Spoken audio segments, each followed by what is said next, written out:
Insiden kekerasan terjadi di lingkungan pendidikan Kabupaten Nabire, Provinsi Papua Tengah. Pemilik dapur program makan bergizi gratis yang menjadi mitra pemerintah berinisial M melakukan tindakan penganiayaan terhadap Kepala SMP Negeri 4 Nabire, Selasa 13 Januari 2026. Peristiwa tersebut terekam jelas oleh CCTV sekolah dan terjadi tepat di saat kepala sekolah hendak menyampaikan pengumuman kepada siswa usai jam pelajaran. Penganiayaan dipicu ketidakpuasan pihak pemilik dapur MBG atas koreksi yang disampaikan sekolah terkait buruknya pelayanan distribusi makanan yang dilakukan selama ini. Bukan kepalanya, yang punya. Kalau kepala dapurnya kan tidak marah sama saya, hanya berdebat saja tadi. Yang punya uang ini, yang punya perusahaan ini. Saya pulang dari sana, dari kepala dinas, saya mau memberi pengumuman karena anak-anak pas keluar, buru-buru. Laki-laki satu ini datang marah-marah. Kepala sekolahnya mana? Pikiran saya ini apa anaknya bermasalah atau bagaimana? Tapi karena ini ya pikiran saya, oh jangan sampai ini orang dapur. Rupanya orang dapur.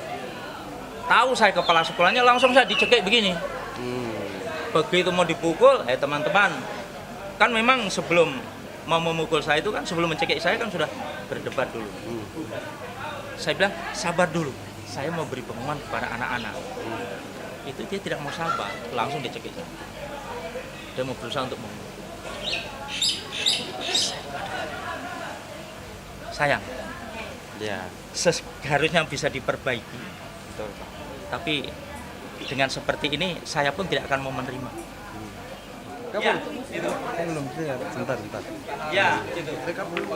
Menurut pihak sekolah, insiden tersebut merupakan puncak dari akumulasi persoalan layanan dapur MBG yang terjadi beberapa hari terakhir. Selain kekurangan jumlah, keterlambatan pengantaran MBG juga dinilai mengganggu proses belajar mengajar. Pihak sekolah menyesalkan adanya tindakan kekerasan yang terjadi, seraya menegaskan bahwa koreksi yang disampaikan semata-mata demi menjaga kelancaran pendidikan dan kepentingan ratusan siswa. Terkait persoalan MBG yang hari ini terjadi di SMP Negeri 4, ini sebenarnya merupakan akumulasi dari kekurangan dari dapur MBG Kalisusu beberapa waktu yang ada. Nah, persoalan ini menjadi memanas sebenarnya bukan dimulai hari ini, tetapi mulai dari kemarin. Jumlah murid kami yang sebanyak 827, ternyata kemarin oleh dapur MBG kami hanya dikirimi kurang lebih 700 sekian, sehingga ada 3 kelas yang tidak kebagian MBG. Nah, tidak kebagian MBG ini juga menimbulkan masalah. Karena tahunya orang tua di sekolah ada MBG sehingga orang tua mengurangi uang jajan dan tidak menyiapkan sarapan. Karena berharap nanti ada MBG makan siang di sekolah. Tapi ternyata ada 3 kelas yang tidak kebagian. Nah, saya selaku penanggung jawab tentu harus tahu kenapa bisa kurang. Nah, karena jangan sampai ini nanti menimbulkan persoalan di kemudian hari. Nah, ternyata jawaban dari dapur mengatakan kami tidak mampu menyiapkan sebanyak 827 ompreng. Nah, seperti itu. Nah, dari dapur juga sudah menyatakan supaya kami memahami. Ya, kami memahami. Dan pada akhirnya dari dapur minta maaf dan kami memaafkan. Tapi kami memberi ingatan, jangan sampai terulang lagi. Kejadian kemarin itu merupakan kejadian yang terakhir.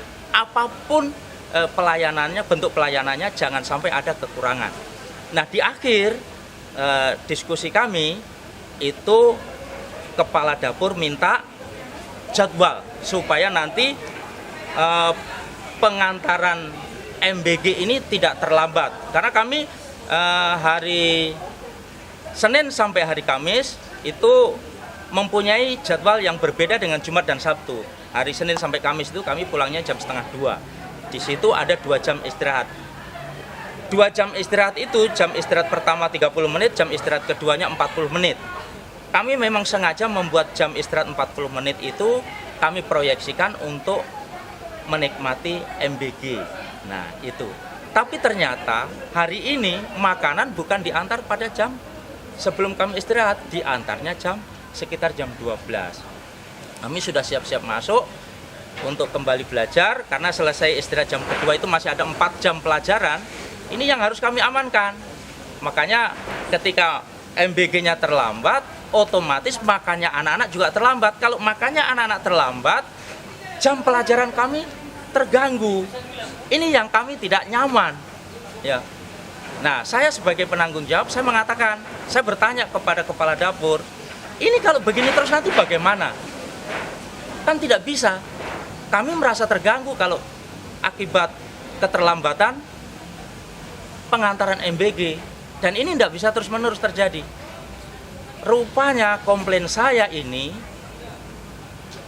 harusnya MBG menganggap itu sebagai koreksi.